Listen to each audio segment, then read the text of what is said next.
Glória a Deus, glória a Deus. Salve a igreja com a paz do Senhor. Amém? Se você a Bíblia, abra ela comigo no livro de Salmos. Salmos 126. Glória a Deus.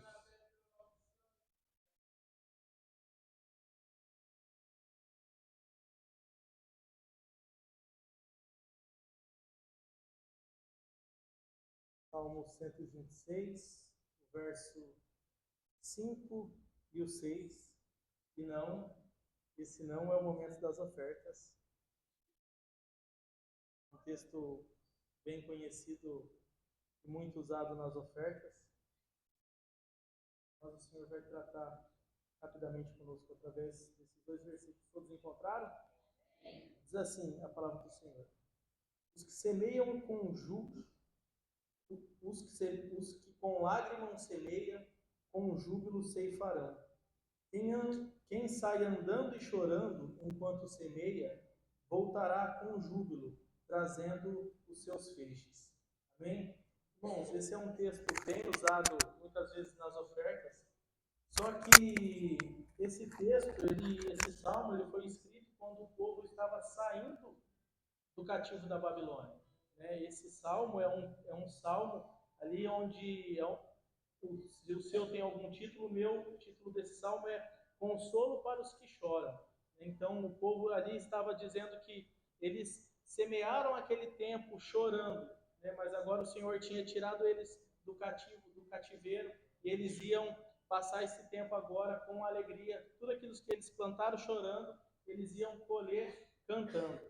E tem muita gente, irmãos, que eu vejo hoje. Eu tive uma experiência na loja conversando com um amigo, pastor de outra igreja, que tem muitas pessoas que já estão cansadas de guerrear, cansadas de ter uma oração que parece que não tem resposta, cansada porque tem uma porta que não abre, cansada porque tem um problema que não se resolve.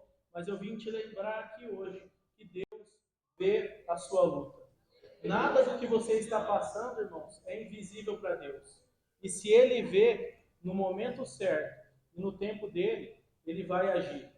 Tiago, irmãos, capítulo 1, verso 2 e 3, vai dizer assim: meus irmãos, tende por motivo de grande alegria o passardes por várias provações, sabendo que a prova da vossa fé produz perseverança. É um texto até complicado de se ler nos dias de hoje, porque a Bíblia está dizendo para a gente, quando a gente tiver luta, quando a gente tiver dificuldade, provações, a gente tem que ter alegria, porque é nessas dificuldades, é nessas provações que o Senhor vai nos dar perseverança. E quando a gente passa por esse momento firmado no Senhor, a nossa fé é fortalecida. Por quê? Porque se a gente passa esse tempo acreditando na provisão, irmãos, de Deus, a provisão vem. E quando essa provisão vem, a nossa fé é fortalecida, e assim a gente pode glorificar o nome do Senhor.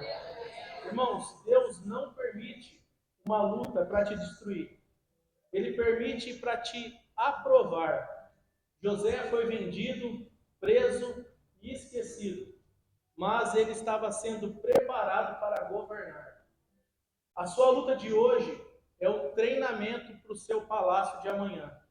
A vitória, irmãos, ela vem, mas no tempo de Deus e não no nosso. Tem semeaduras, irmãos, que dói. Você chora pelo filho, chora por uma conta que tem que pagar, chora pelo trabalho ou pela empresa, mas o salmo que a gente leu garante que quem semeia chorando vai colher sorrindo. E o relógio de Deus, irmãos, ele não atrasa. E a sua ceifa, a sua colheita, ela está agendada no céu. Irmãos, é preciso lembrar, eu sempre que eu vejo uma história dessa, eu lembro do pastor Arthur, que veio aqui. Ele conta um testemunho que no meio da nossa luta, no meio da nossa prova e no meio da provisão que a gente está esperando de Deus, a gente tem que se preparar para receber ela. O pastor Arthur, ele conta que ele começou a pregar muito novo, desde os 12 anos, irmãos, de idade, pregando. Ele disse que ia para os lugares sempre ou de carona, ou alguém levava, ou de ônibus, e às vezes para voltar era esquecido, tinha que voltar de ônibus. E quando ele fez 17 anos, ele falou que Deus deu uma promessa para ele. Ele falou que quando ele fez 17 anos, Deus prometeu que ia abençoar ele com um carro, porque ele orava pedindo para Deus um meio de transporte, porque ele não tinha, a família não tinha condição. E ele falou que Deus respondeu, falando que Deus ia dar o carro para ele. Ele ia pregar, irmãos. No meio das pregações, sempre se levantava um profeta e vinha na reta dele e falava assim: olha, Deus mandou te falar que ele vai te dar um carro. E ele falou que isso foi com 17 anos. Ele falou que ele pregou até os 20, irmãos. E muitas vezes, durante esses tempos que ele pregava, se levantava um profeta e vinha dizer que Deus ia dar o carro para ele. Isso com 17, 3 anos se passou. Né?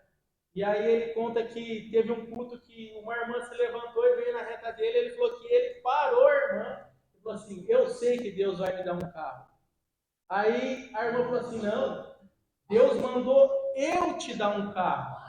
Né? E aí ele se assustou, e aí ele falou que recebeu a benção. No outro dia ele falou que foram na concessionária. E na época, irmãos, isso foi mais ou menos 2010, 2011. Hoje não é tão conhecido, talvez o Davi não vai conhecer, mas ele disse que a irmã foi dar um Tucson para ele. Na época era um carro assim, quase que do ano, e muito bom. Só que quando chegou na concessionária para fazer a papelada, o rapaz da concessionária falou assim: ó, só se me dá sua CNH e a gente já vai fazer a papelada e você vai sair daqui com o carro. E cadê a CNH? Ele não tirou a CNH. Então, ele recebeu a promessa, passou 3 anos ouvindo que Deus ia dar para ele, e ele não se preparou para receber a promessa que Deus deu. Ele não se preparou, ele tinha que tirar a CNH, irmão. Se Deus vai te dar um carro, como você vai andar sem carta?